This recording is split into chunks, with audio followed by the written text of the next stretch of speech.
next Friday, as in like not this Friday, but the one after. Ah, my bad. My bad. Come to the one last week. Alhamdulillah, alhamdulillah. We just went through the introduction last week, and we'll do like a small review as we start, inshallah.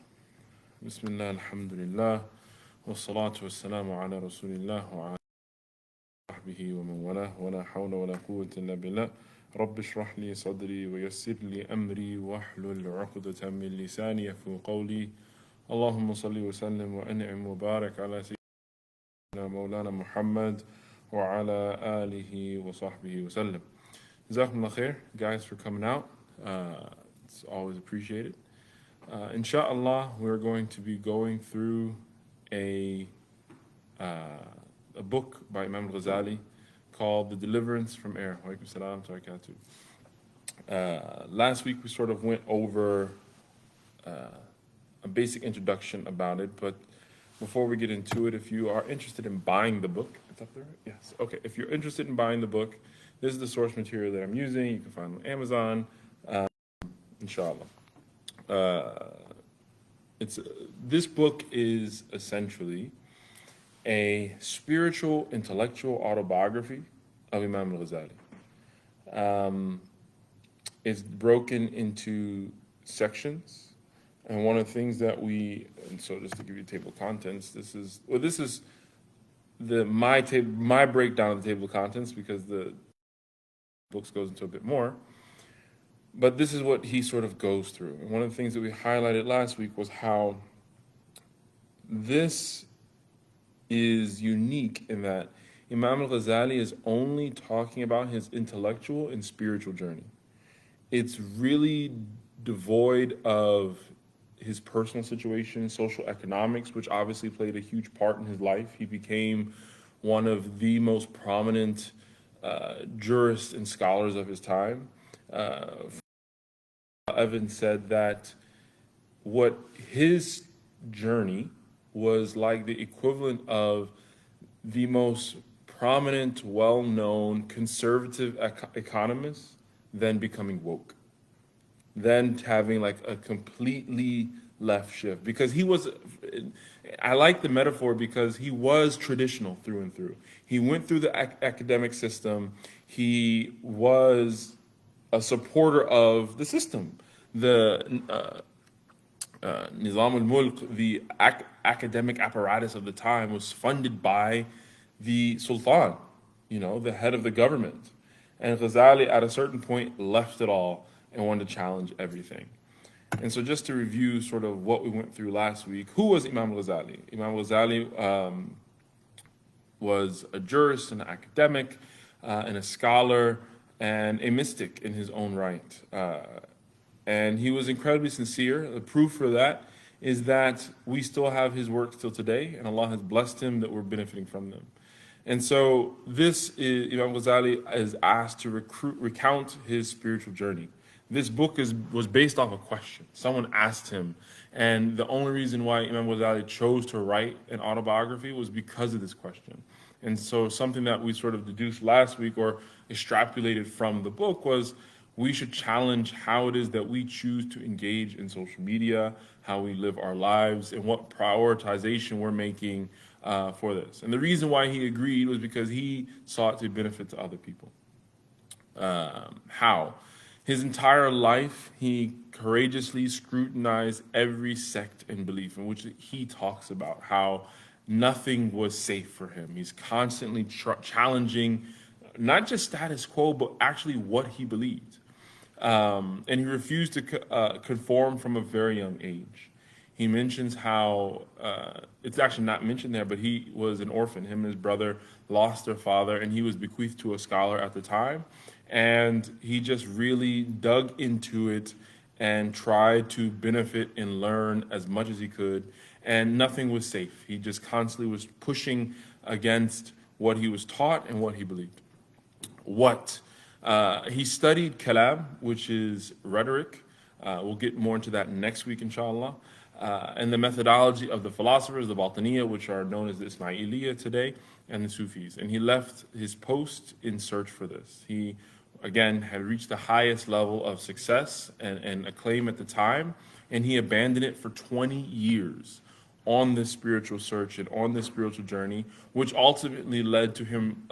He did return after the 20-year hiatus, but then he took a position in his town, and then he took a position in Baghdad again. In Tus, and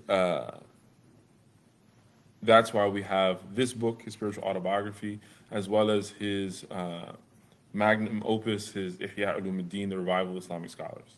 And then why he says he wanted to sift through uncritical beliefs and discern the truth from falsehood, to find the true meanings of things. And so this is why he's doing what he did. And this is just a quick review of what we took last week. But this week we're going to be focusing on, first, skepticism and seeking the truth.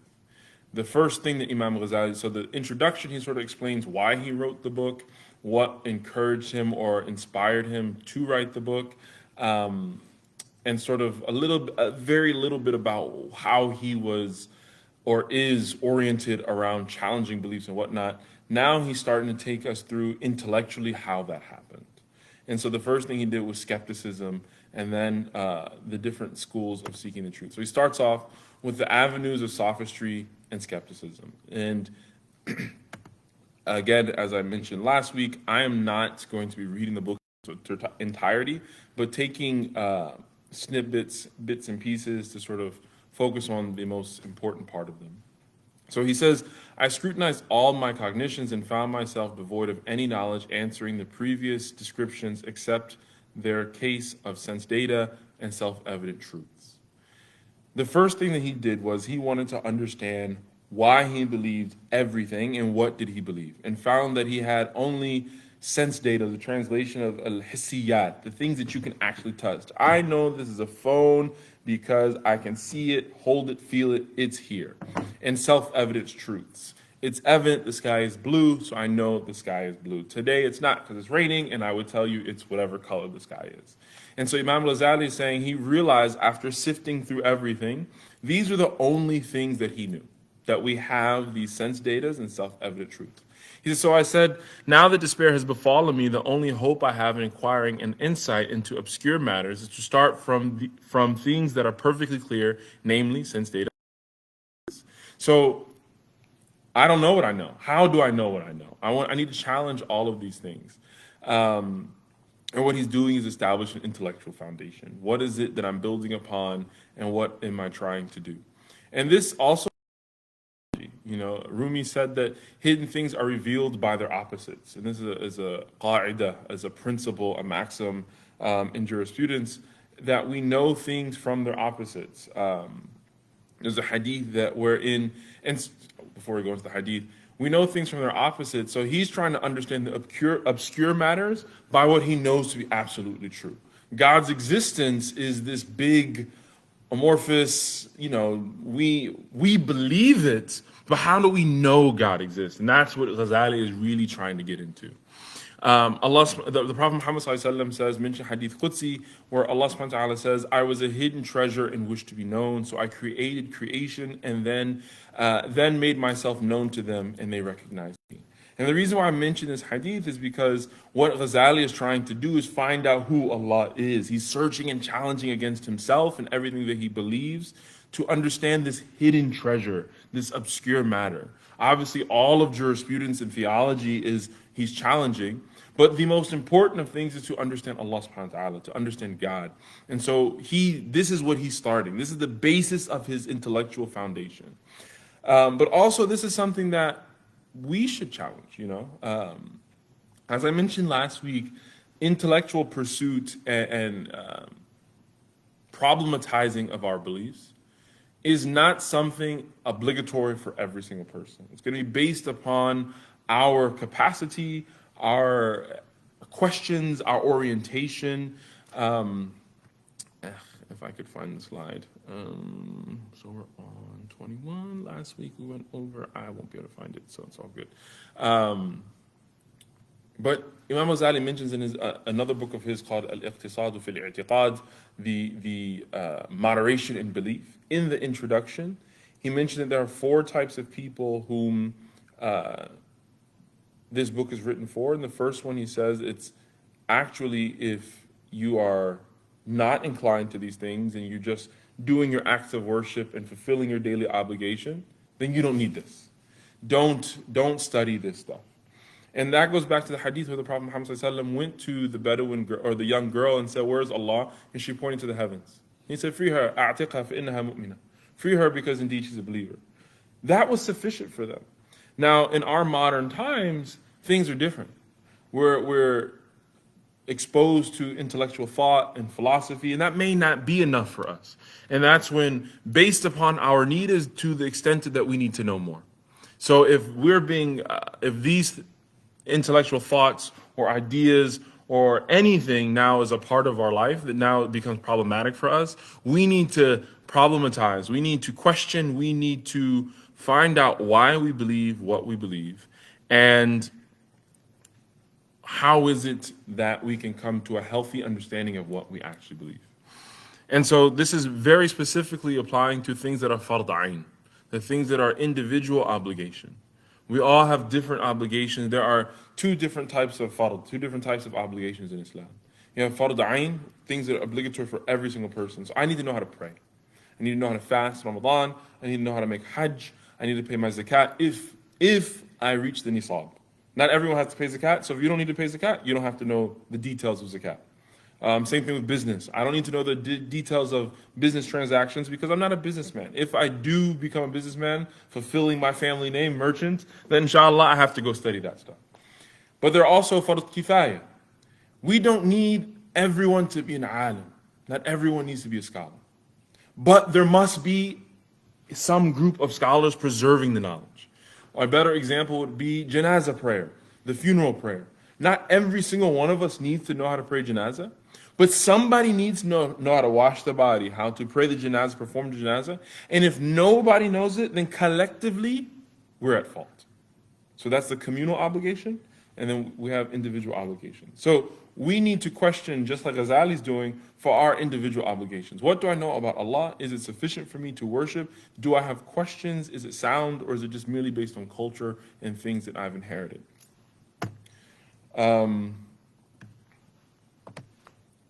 And so Ghazali says, hence I must study these thoroughly in order to answer to these questions. What are those questions? One, is my reliance on sense data my safety from error in the case of self-evident truths of some kind as that which I formerly had regarded as dicta of authority, and of some kind as what most men regard as speculative matter? So he's like, listen, what I know, is it based on fact, or is it something that is speculative? How do I know those two? Or if it's verifiable, safely containing no deception or danger. So based on things, is it black and white or is it gray? Whether it's black and white or gray, do I know it? Absolutely. And what Ghazali really is questioning are three main things. He's questioning ontology, a particular theory about the nature of being and the kinds of things. What are things at their essence? He's getting into that. What he wants to know, what is the ontological truth? What are ontological realities? But then he's also questioning epistemology. He's also questioning the theory of knowledge, especially with regard to the methods, validity, and scope. Epistemology is the investigation into what distinguishes justifiable beliefs from opinion. So not only does Ghazali want to know what is this as actual core, are we people that should be doing good or not, the reality of God, etc., but also how do we those two? Now this last thing is not what Ghazali is questioning. I actually wanted to make these so they're animated, I forgot, my bad. But scientism is something that is a new thing, a modern concept. It's the belief that the methods of natural science, or the categories and things recognized in natural science, form the only proper elements in any philosophical or other inquiry.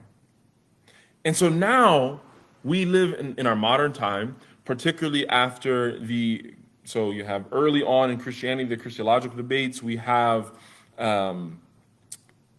really Freud. So you have Descartes, who sort of goes through dualism and really one of the first people to separate between mind and the mind and body to make that separate those two. And then in the early 20th century, the late 19th, early 20th, you have Freud come about and to really talk about the mind. And it's completely secular, removed of theology at all. And people like Edward Said and other academics have said that, Freud perhaps was running from his Jewish heritage. We'll leave all of that alone. But what happened with Freud is that he made the mind its own individual thing, and the entire study of psychology, as someone who wants to pursue a doctorate degree in psychology, I'm not poo-pooing on that completely. I'm not shunning it completely, but it is completely devoid of a ontological truth and a mystic reality. It's only focused on here. Sense data. That's what all it is. And so there we have Freud and this really huge surge of building off a bunch of different things that are happening in the early 20th century. Then we have scientism start to come to truth. So people start to believe what we can see and what we can touch, what happens in natural world, are actual laws. That's a problem, particularly in our modern society. Is it that, how do we look at, for example, water boiling at 100 degrees Celsius? Do we think, or a conversation I had with my 6-year-old, rain happens, why? Is it because the water builds up in the clouds and the clouds come and then the water comes down from the sky? Or is it because God makes it happen? This is a question about the nature of things, and then how do we, that's an ontological question that we really need to question. How and why does it rain? Now, scientists would say, well, it rains because the water builds up in the sky, there's pressure, etc. But we as Muslims believe it rains because Allah said it's going to rain. And we have to be mindful of that. Why? And this is why we're studying and we're going through this intellectual journey, is because we have to be careful of these things. We have to be careful of why we believe, and then check for ourselves while we're thinking about it. Do we disbelieve in how rain happens? Absolutely not. We believe it rains because Allah makes the clouds collect water and the pressure and all these things, and it falls like it does. We believe in that, absolutely. But that's not the why. The why is because of Allah. That's the how. Scientism focuses only on the how and then treats it as if it's you don't need the why.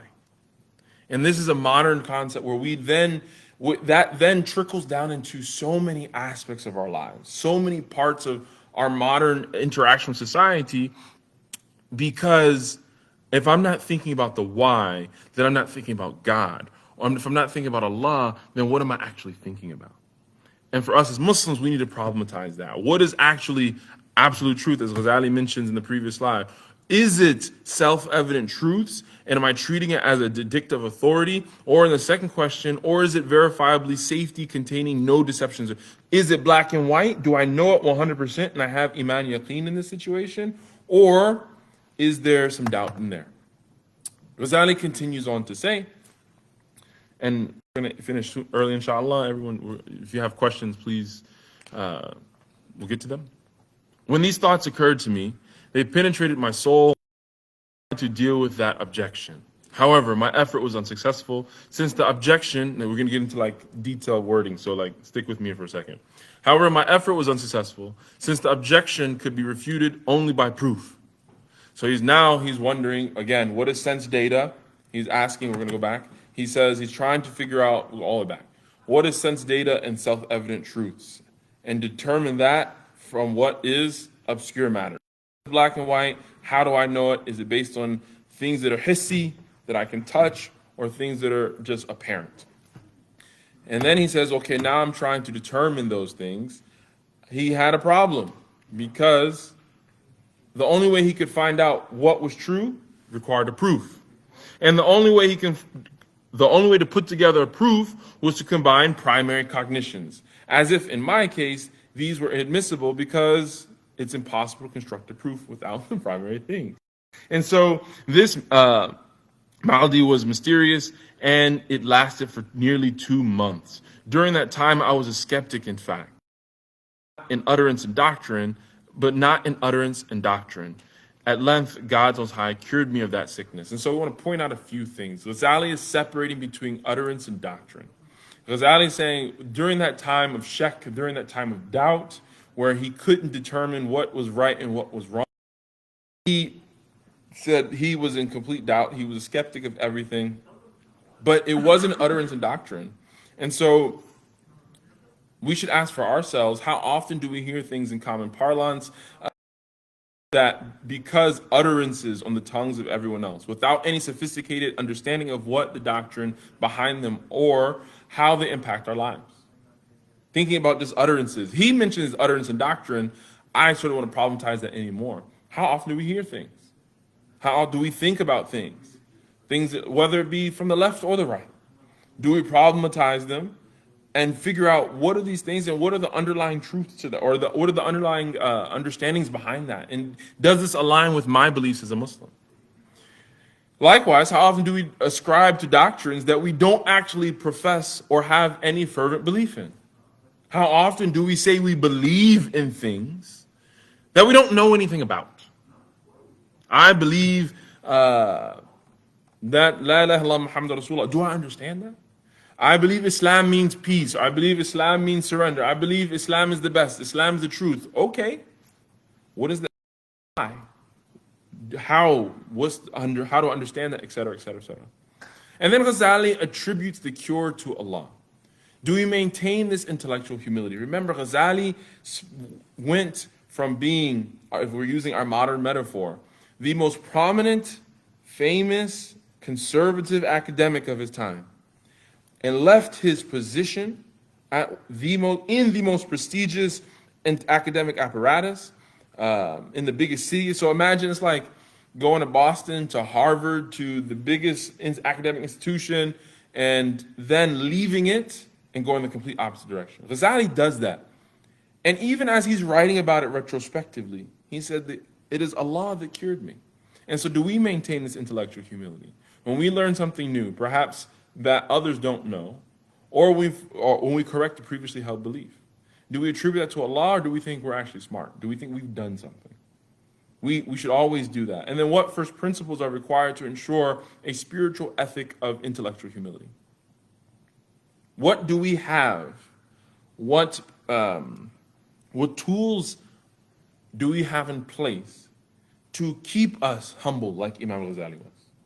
What things do we put in our life as we're learning, as we're living, that constantly remind us that we need to be intellectually humble, that we're constantly in a state of growing and openness and remembering that it's Allah who gives us these things? And finally, before we go into the next slide and we're wrapping it up, ignorance is of two types. We have simple ignorance and we have compound ignorance. Simple ignorance is if I don't know something and I know I don't know it. I don't know how to fly a plane. I know I do not know how to fly a plane. I'm ignorant of it. There's also compound ignorance. When not only do I not know something, I think I know it. Or I don't know that I don't know. We have to be very, very careful with this. Simple ignorance is fine. But if we have compound ignorance, jahl murakkab, then in that situation it becomes twice as hard for us to learn anything. Ghazali is challenging every single belief that he has. He's not leaving anything. So there's an ethic of spiritual and intellectual humility. But also he recognizes, okay, I am Shaykh al-Islam. Literally, he became known later as Hujjat al-Islam, the proof of Islam. And he's like, nope, it's not good enough. I'm going to challenge it. I'm going to critique it. I'm going to see what it is. So he remained open to those things. And he says, whoever thinks that the unveilings of truth depends on precisely formulated proofs has indeed straightened the broad mercy of God. I thought this was, when I read this, it like really stopped me. Whoever thinks that the unveiling of truth, whoever thinks that us learning anything depends on precisely formulated proofs, that we just have to understand 1, 2, 3, and then we'll get it, has indeed straightened the broad mercy of God. Yes, we need to understand things in order for things to make sense. You want to know how to boil water? You need to understand fire. You need to understand temperature. You need to understand a pot to put the water in To boil water, it requires understanding that water boils at 100 degrees Celsius, that we put the water on the fire. We can't just put it next to the fire and think that it's going to, via osmosis, miraculously start to boil. I can't just sit here and make dua and say, oh Allah, make the water boil. Now, perhaps a miracle will happen. Realistically, probably it won't. But at the same time, the unveiling of truths, whether it be intellectually or otherwise in our lives, goes back to Allah. If Allah wanted truth, understanding of any of these things to happen, then Allah will open them. A very simple example of this is, think about, as children, our parents told us things. Don't do this, it's going to harm you. Don't do that, it's not good for you. Usually it doesn't sink in until we hear somebody else say, you shouldn't do that. And all of a sudden, it makes so much sense. How many times have we been with our parents? I told you that 5 years ago. I've been telling you it so many times. Or how many times we're in school, the teacher explains something, it makes no sense. Then we go home and watch a YouTube video, we ask a friend, and all of a sudden, it's clear. That's because all guidance comes from Allah. All truth comes from Allah. All understanding comes from Allah. And so, this is why Allah tells the Prophet Muhammad ﷺ in the Quran, قُلْ رَبِّ زِدْنِي عِلْمًا. Say, Allah speaking to Prophet Muhammad ﷺ, say, my Lord, increase me in knowledge. This is a dua we should make. And I would propose, before we engage in any type of study, any type of session, that this is a personal dua we should make to ourselves. Rabbi zidni ilma. Whenever I would write papers in my master's, and I would stand and write. Whenever I would stand at my desk and write, I would try to say this. And wallahi, there was a big difference. The words would just come. If I didn't make this dua, I would be stuck for hours and hours on end. It's in the Quran, Allah subhanahu wa ta'ala is telling us. And so Imam al-Ghazāli also, when he talks about this, he mentions the verse, فَمَنْ يُرِدِ اللَّهِ أَنْ يَهْدِي يَشْرَحْ صَدْرُهُ لِلْإِسْلَامِ. Whoever Allah subhanahu wa ta'ala wishes to guide someone, He opens their breast, He opens their heart to Islam. We could go on that verse alone for a very long time. But the point here is that guidance, knowledge, information comes from Allah subhanahu wa ta'ala. What time is it? All right, we're still doing good for time. All right, so the aim, I'll do this last slide and we'll pause. The aim of this account is to emphasize that one should be most diligent in seeking the truth until he finally comes to seeking the unseekable. For primary truths are unseekable because they are present in the mind. And when what is present is sought, it is lost and hides itself. For one who seeks the unseekable cannot subsequently be accused of negligence in seeking what is seekable. What is Ghazali saying? First and foremost, the aim of this account, the point of why he's telling us any of this, is to emphasize that we need to be diligent in seeking truth until finally it's clear. Until finally we don't have it anymore. For primary truths are unseekable. Absolute things, God. We can't acquire these primary realities, these primary truths. I can't give you like a plug and play into your mind for any one of us to believe in. I can't do it for myself. We can't have those things. So going back to the hadith Qudsi we mentioned earlier, that Allah subhanahu wa ta'ala said that He was a hidden truth wanting to be known, so he made Himself known to us. For primary truth are unseekable because they are present in the mind. They're not hissi, they're not tangible, we can't touch them. They're here in the mind or in the heart. And when what is present is sought, it is lost and hides itself. And so when something we're trying to find it, then it requires deeper looking. It requires that we're thinking deeply about it. But one who seeks the unseekable cannot subsequently be accused of negligence in seeking what is seekable. When one who seeks the unseekable tries to find something that you can never actually hold tangibly, you can't be accused of negligence. Our job is to do as best as we can, to seek out understanding Allah subhanahu wa ta'ala. And if we're committed to that sincerely, then we won't be accused of being negligent. So before I get into the next part, which is also short, I want to just pause for a second. If anyone has any questions or anything about that I said, alhamdulillah, I can also share the slides if anyone wants them.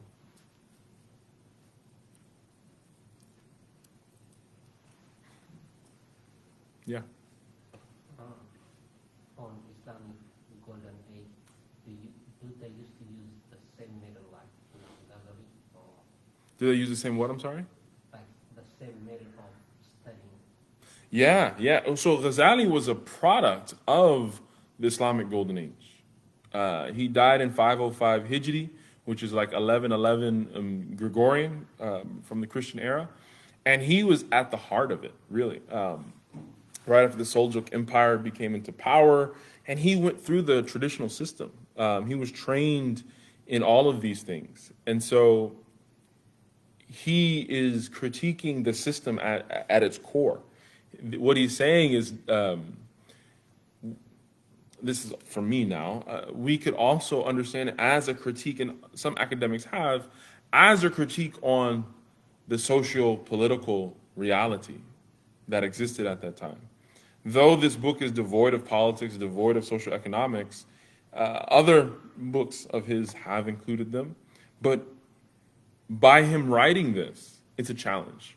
That's like me all of a sudden saying there should be 6 salahs a day. You're like, what? Like, I know this to be this way. Obviously, that's a bit of a stretch, but he's challenging everything that, or a better example should be, you shouldn't go to school anymore, you should homeschool. Join a Montessori and do that. That's better for you. That's challenging the status quo and the norms that we have. And Ghazali is like really pushing against that. It's a good question. Is that okay? Yeah. Does Ghazali ever like mention like how does the seeker know that they've stumbled upon the truth? Because like everyone claims they have truth, so whose truth is truth? It's a good question. I've spoken to like people with different religious faiths, and like for them the truth might be like seeing a cross in the sky at the right time or something, or seeing Jesus on a plate of food or something, and they think they stumbled upon the truth. So does he mention like how, you know? So one, disclaimer, I'm not an expert of Ghazali at all. But two, I think we could sort of take from what we took tonight. You know, one of the things about the beautiful things of Islam is it's intellectual. It's not based on, our practice of Islam is not something based on miracles. It's not something based on forced belief. And actually, that's one of the things that Ghazali is talking about. We talked about a little bit last week, and probably talk about it more next week, inshallah. He's challenging taqleed. He's challenging blind following, really. And so what he's talking about actually in today is he wants to understand what he believes based on secure proofs. And so there's 2 questions. There's like big picture and a macro level, Islam, Christianity, Judaism, Buddhism, that there's that level question. But I think what's more practical for us is like within Islam, how is that to be true? It's hard, I'm gonna be very, very honest, to understand whose truth is true. So something we talked about last week was, how do we know who a scholar is, right? How do we know we should take knowledge from someone? And I gave us a couple of points that my teachers have given to me. Is 1, they actually have knowledge, right? 2, they have good character, and they act upon the knowledge they have.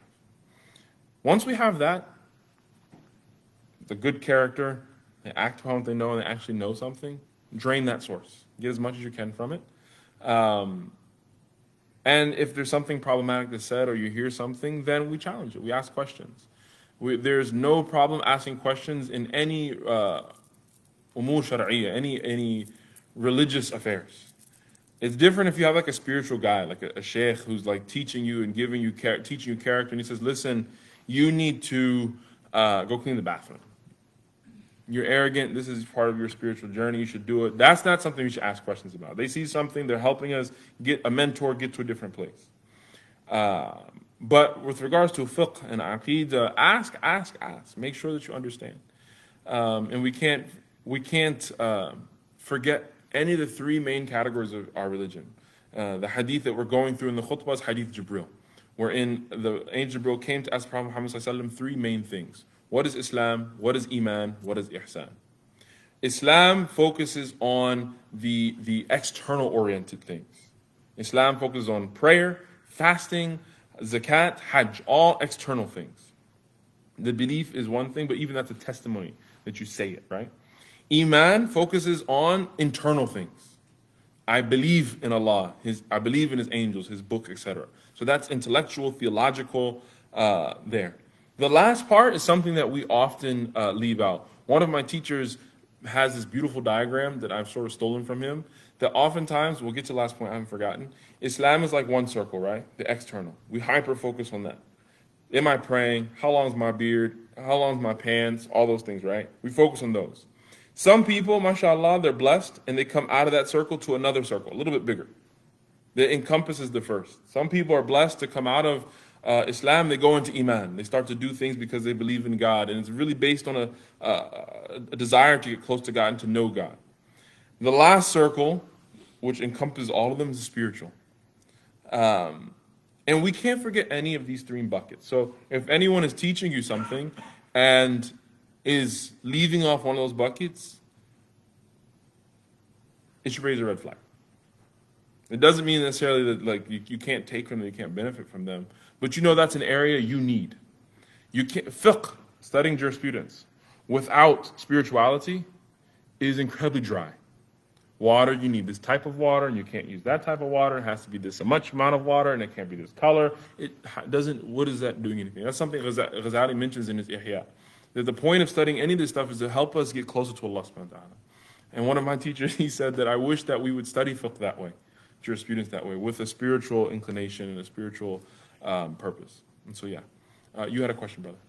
Yeah, you just mentioned, in fact, what the word spirituality, what he is driving towards eventually in this conversation. The next phase of his life is when he becomes more of a spiritual instructor than the fiqh.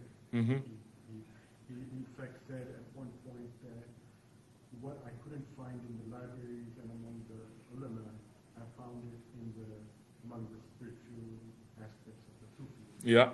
That was basically that part, and I think that's how, even though he's saying taqleed is, unfounded, taqleed you need to stop, but he's still saying that taqleed is the way, a proper taqleed for someone, Yes. the way to reach the oneness of Allah. Now, with humbleness, the question I have is, when he sees that you cannot seek the unseekable with the proofs, right? That's the essence of the conversation when he's agnostic to the God. Yeah. Right?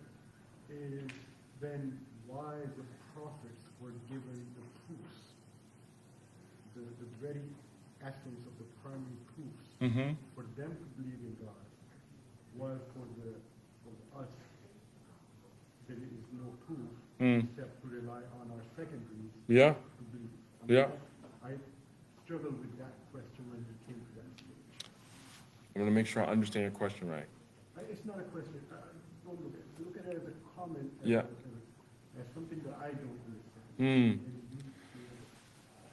So even your comment, I want to make sure I'm understanding it right. If we can't understand the seekable absolutely with proofs, then why did Allah subhanahu wa ta'ala give the prophets, show them these signs and these things? In Surah Maryam, the first ayah, when the Prophet Allah subhanahu wa ta'ala starts talking to Iḥyā, alayhi salam, and he says, I'm going to give you, and the proof is you won't be able to talk for 40 days.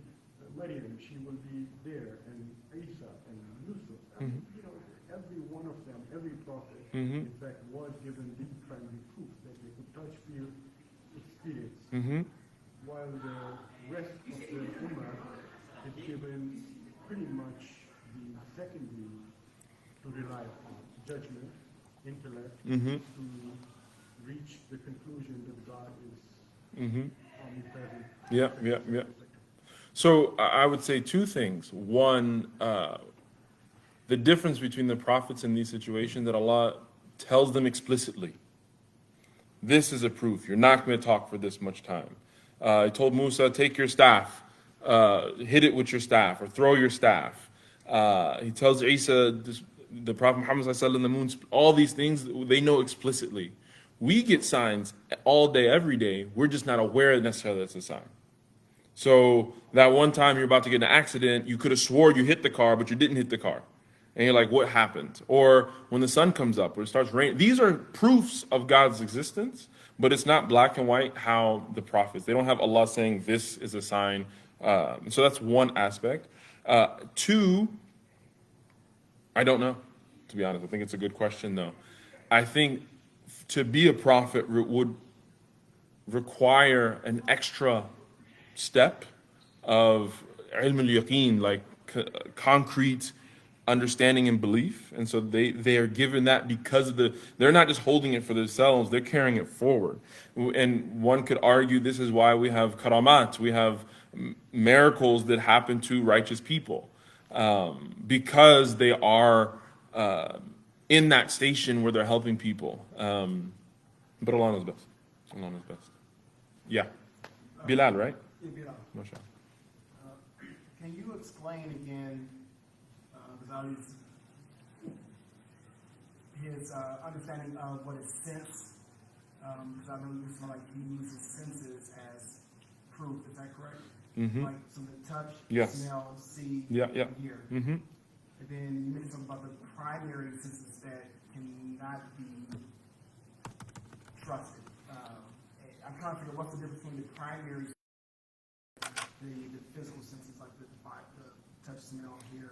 So what he talks about are sense data, hissi, based on touch, hear, smell, those type of things, and then self-evident truths, which I don't have my book, I left in the office, but those are things that are they just are. This is black. You know it. Not only can you see it, but it's clearly black, and it's small. It's in relation to the table, self-evident. You know. And he's trying to discern between those things and obscure matters, things that perhaps aren't as black and white, aren't as concrete. So I guess my follow-up with that is, even with the color, is it black to whom? For those who are colorblind, they may not see, but they may see a shade. If you're a dragonfly, you have 32 color receptors, and you have 6. So when we mention color as a proof, are we just taking our human understanding of what color is versus what Allah's creation is? Because once again, you have a dragonfly, you can see it has 32 colors. So that's things that he can see that we cannot see. So this is what Ghazali is like. Really, it's a beautiful question. He's really problematizing, because even the things that we have based on sense data, on our perception. Allah subhanahu wa ta'ala, one of his names that our teachers use all the time is al-Haq, the truth, right?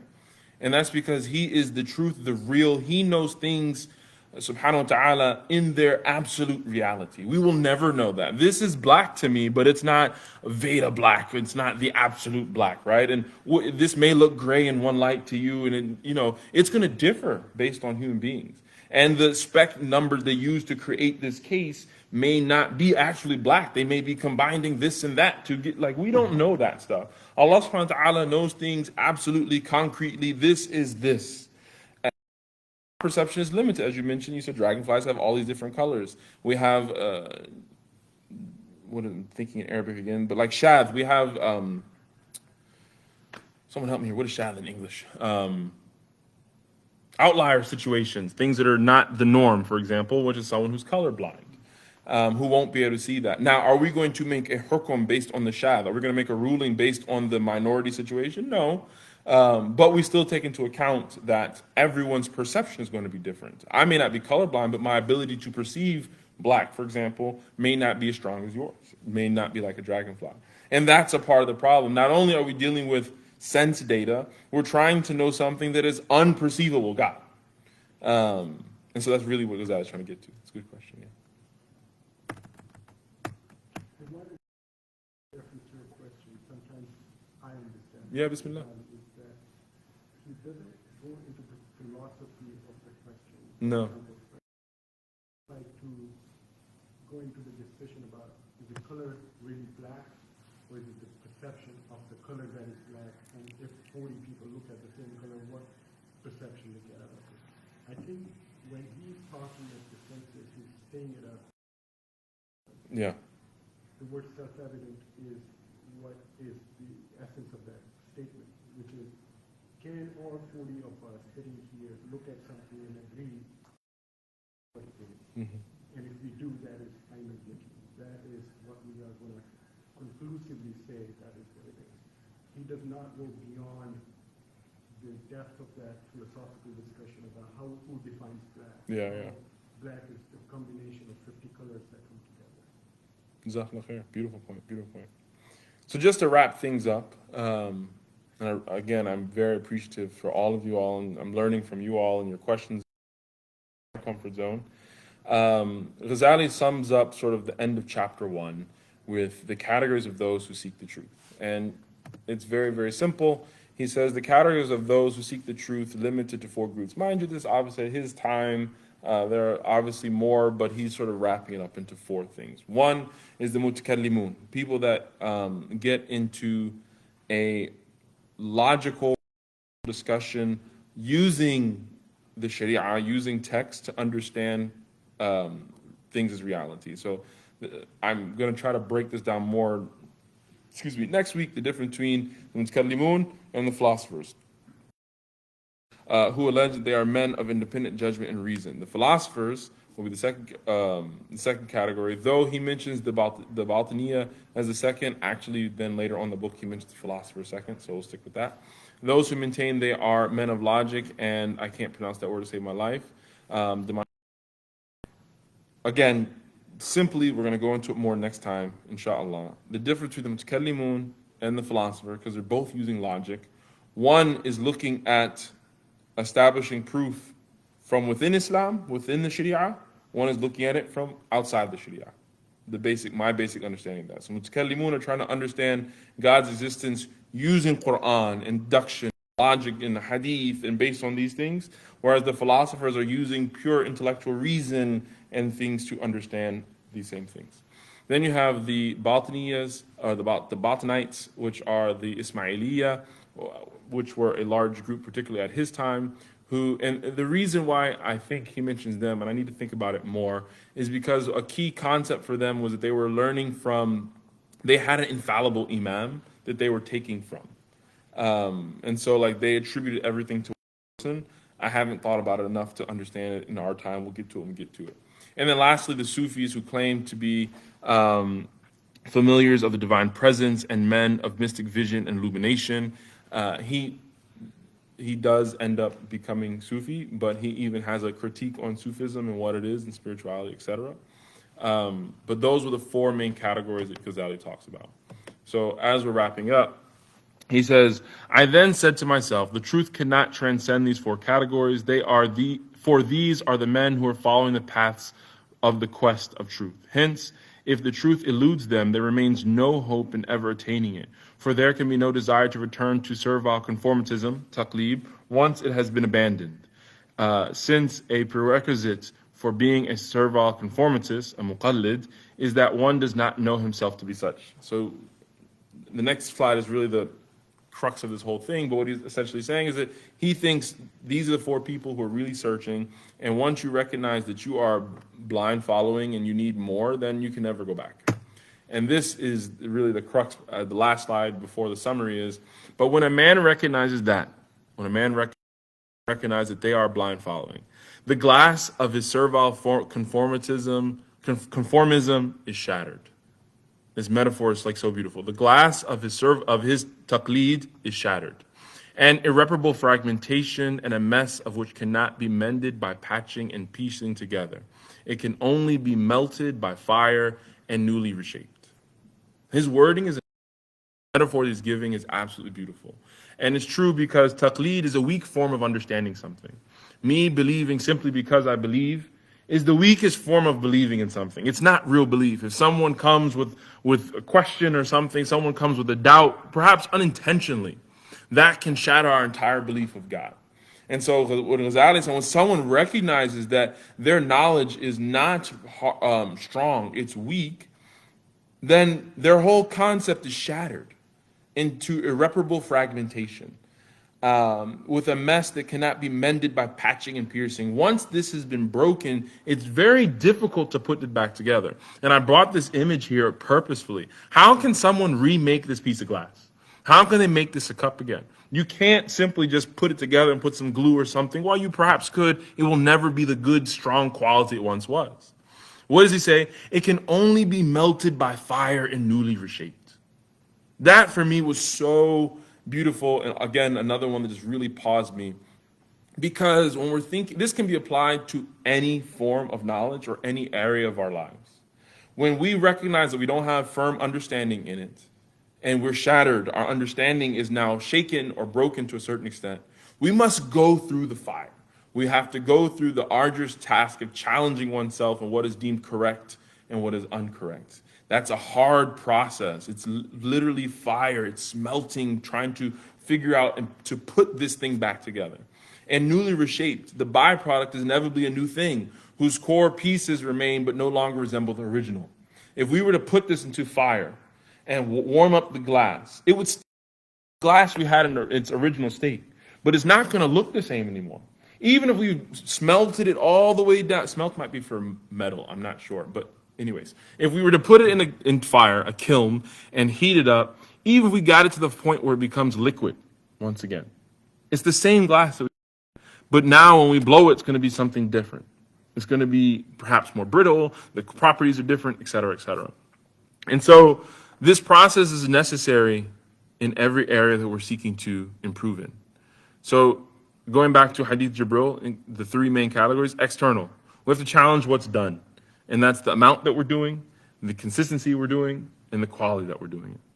Internal, we have to challenge the veracity and the practicality of what we believe. Is it actually believed? And how is it being used and applied in our day-to-day lives? I believe that I am Muslim, that I believe Allah is existing. If that's true, is it helping me in my existence as a human being? So the veracity and the practicality. And then spiritually, we have to work through the highs and the lows.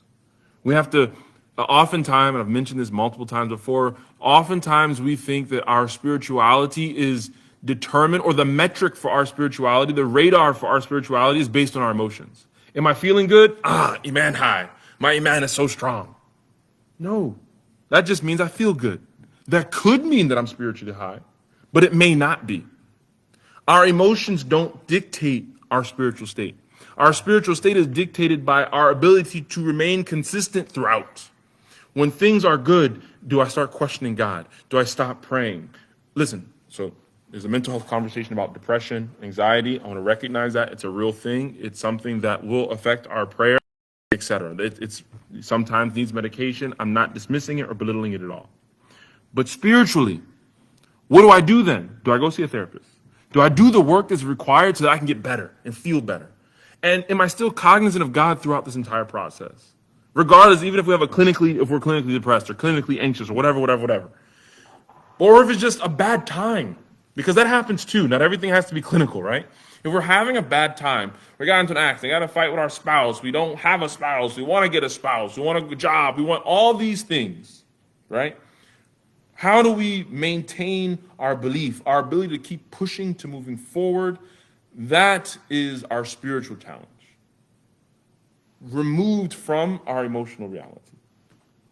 So just to summarize everything we took about today, the avenues of sophistry and skepticism, all of these, all we have is sense data and self-evident truths. We must study them thoroughly and question, is it verifiably safety containing no deception and anger, ontological truth and epistemological. We talked about then the modern concept of scientism and how it's sort of challenging our ontological beliefs that we have as believers. We mentioned this beautiful quote from Ghazali. He said, whoever thinks that the unveiling of truth depends on precisely formulated proofs has indeed straightened the broad mercy of God. That's something we could really reflect on forever. Again, whoever thinks the unveiling of truth depends on precisely formulated proofs has strained Allah subhanahu wa ta'ala's broad mercy. And then we finally mentioned the four categories that he goes through this book, the mutakallimun, the batiniyya, the philosophers and the Sufis. Just again, a quick wrap up of who those four are. The mutakallimun are people who are using logic from within our Islamic sciences to understand God. The philosophers would be people using logic outside of Sharia to understand God. We'll get into that more next time, inshallah. The Batiniyya are now known as Ismailiyya, our sect, but one of the main reasons why Ghazali talks about them is because they believe in infallible imam and they're following that way. And then lastly, the Sufis, people who engage in mystical and spiritual beliefs, which even Ghazali critiques to a certain extent. But he then concludes there. So that's all I have to say. Anything I said was correct was from myself, from Allah and Allah alone. Anything I said was incorrect from myself and shaitan. If you have any questions, we have like 15 minutes before Salah. Yeah, inshallah. Yeah. I'm a little confused about, maybe this is just my ignorance, but I'm a little confused about Sufism because every time I hear that term, I always like associated negative context with it. Yeah. I'm not sure. I imagine it wasn't always that way back in the day. But, No. I know it's not a method. I know that it's something else, and I was just wondering if you can kind of explain. Yeah, the elevator pitch, well, not even a pitch, the elevator explaining of it is sort of going back to Hadith Jibril we were talking about, right? We said that Islam is the external realm of Islam, and that is relegated to the science of fiqh, jurisprudence. Iman deals with the internal, theological, philosophical, and that's the science of aqidah. Ihsan is spirituality. The Prophet Muhammad ﷺ says, "And ta'budu Allah ka'annaka tarahu, wa in lam takun tarahu fa innahu yarak." To worship Allah subhanahu wa ta'ala as if you see Him, and if you can't see Him, then know that He sees you. That is a spiritual thing, right? The science that governs that is called tazkiyah, or another word for it is tasawwuf, Sufism. What that is, and this is like at its most, to drill it down to its core, are people who are very much focused on that. No, madhahib are in fiqh, in jurisprudence, and there are different madhahib in aqidah, but don't worry about that. And then you have spirituality, tasawwuf, tazkiyah, call it whatever name you want. People who are dedicating their lives, not people, inshallah, all three of these we all need. We're trying to be balanced. You know, جَعَلْنَاكُمْ أُمَّةً وَسَطًا. Allah subhanahu wa ta'ala says we made you a nation of balance, right? We need everything. We need all of it. But this science is focused on spirituality. And then it has grown into fraternities and it's become things, and why there's a negative light shine. It's a whole social, political, historical conversation that I will not get into now. But yes. And traditionally it was not as taboo. We'll say that much. Yeah. Could you expand upon like the quote? Because I'm understanding it as if you attempt to prove things that are unprovable or that are impossible to prove, then you're somewhat like belittling the mercy of God. And I don't understand how attempting to prove something that's unprovable would do such a thing. No, that was a different quote. This one here is that if you are to think. So the word straightened, I think that's the word I'm kind of strung up on. So then switch straightened to constrained, perhaps. It's going to be a better one. If you think that understanding or the unveiling of truth, and this language is like very specific and very beneficial, right? Because anything that we understand is a gift from Allah subhanahu wa ta'ala. Whether it's academic, spiritual, or intellectual, right? Our ability for it to enter into our brain and then work happens miraculously. Oh, okay. So it's saying if you attempt to deconstruct it in like a very technical way, that is belittling kind of God's mercy in the sense that there are other ways to do it other than the technical. Not just other ways. The source of all of this is Allah. Just like you may one day be driving down the street and something just clicks. You understand something you didn't understand before. Like, dang, I've seen this sign for a million years. Actually, this is that, and I understand this one concept. Or perhaps belief. One day you may see the birds fly. Earlier it was raining outside. I looked up and I saw the birds flying. It reminded me one time with one of my teachers. We were on a boat going fishing. It was a horrible trip because I got sick the entire time, but I digress. As we're on the water going out, he saw birds flying. And he remembered the verse, have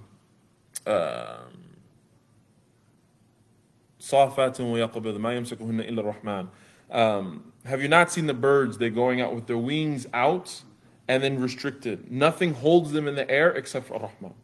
And so when I saw these birds flying in the rain, I thought about, subhanAllah, not only are they flying right now, nothing holding them in the air. There's no strings attached to them, right? But it's through the rain.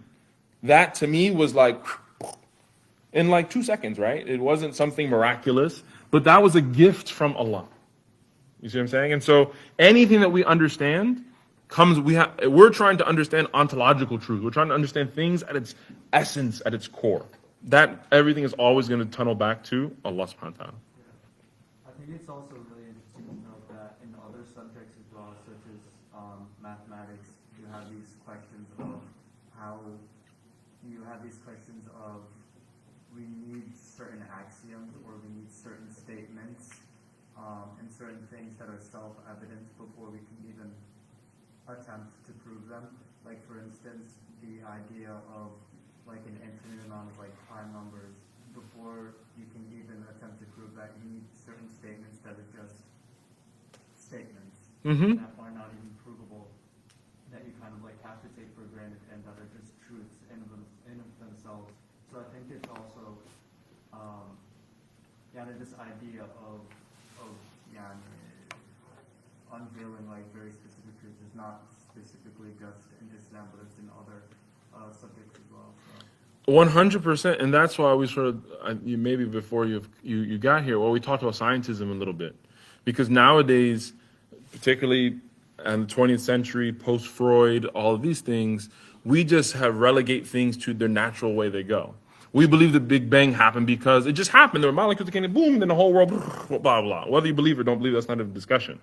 But to say that, okay, the world came about because of Big Bang. Well, where did those two molecules come from? They just were sitting around in nowhere, and now we believe it, the whole world. It doesn't make sense. But now you have to believe in certain truths, right?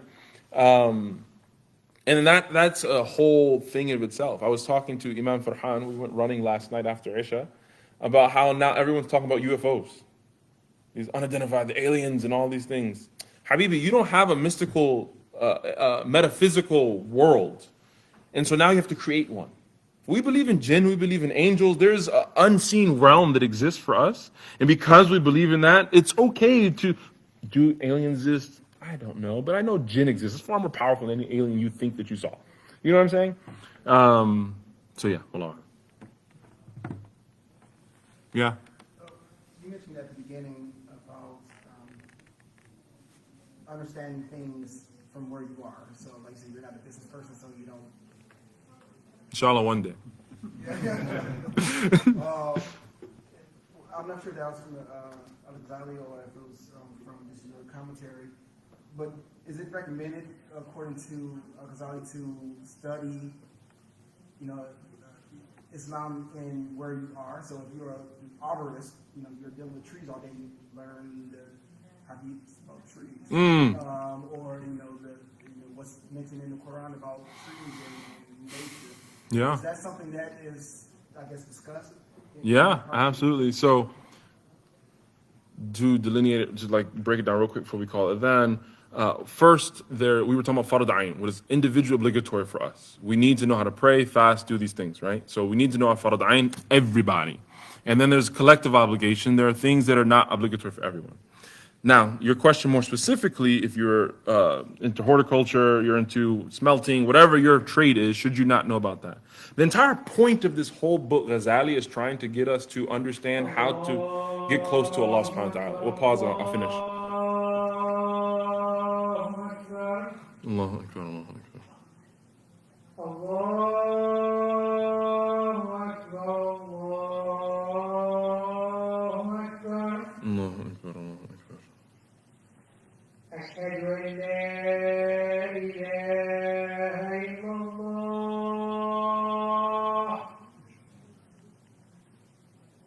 أشهد أن لا إله إلا الله أشهد أن محمدا رسول الله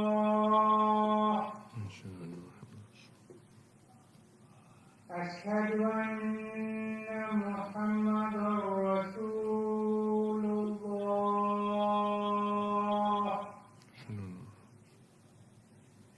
حي على الصلاة حي على الصلاة حي على الفلاح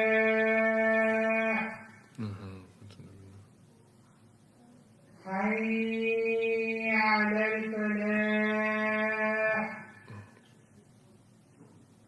الله أكبر الله أكبر